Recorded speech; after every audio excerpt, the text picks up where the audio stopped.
সরকারি চাকরিজীবীদের বেতন সর্বনিম্ন ২০,০০০ টাকা এবং সর্বোচ্চ ১,৬০,০০০ টাকা। নতুন বেতন কাঠামোর সরকারি কর্মকর্তা-কর্মচারীদের বেতন বৃদ্ধির সুপারিশ করা হচ্ছে ১০০ থেকে ১৪৭%। এর ফলে সর্বনিম্ন অর্থাৎ ২০তম ধাপে বেতন ২০,০০০ টাকা আর সর্বোচ্চ প্রথম ধাপে ১,৬০,০০০ টাকা করার সুপারিশ করা হচ্ছে। ধাপ শেষ পর্যন্ত ২০টি থাকছে।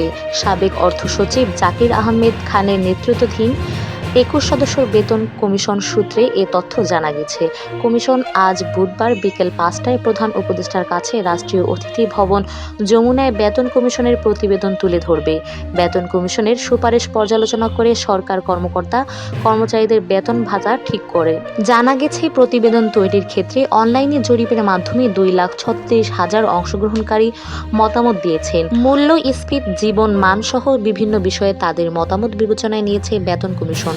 চলতি ২০২৬ সালের ১ জানুয়ারি থেকে আংশিক বেতন কাঠামো বাস্তবায়নের সুপারিশ করছে। এটি পুরো মাত্রায় কার্যকর হবে ২০২৬ থেকে ২৭ অর্থবছরের প্রথম দিন অর্থাৎ আগামী ১ জুলাই থেকে। সূত্রগুলো জানায়, সরকারি কর্মকর্তা-কর্মচারীদের জন্য বৈশাখী ভাতা ২০% থেকে বাড়িয়ে ৫০% করার সুপারিশ করা হচ্ছে। এতদিন ১১তম থেকে ২০তম ধাপের কর্মচারীদের জন্য যাতায়াতের ভাতা ছিল। এ যাতায়াতের ভাতা নতুন বেতন কমিশন ১০ম ধাপ থেকে ২০তম পর্যন্ত দেওয়ার সুপারিশ করছে। কর্মরত সরকারি কর্মকর্তা-কর্মচারীদের পাশাপাশি পেনশনভোগীদের পেনশনের হার উল্লেখযোগ্য পরিমাণে বাড়ছে।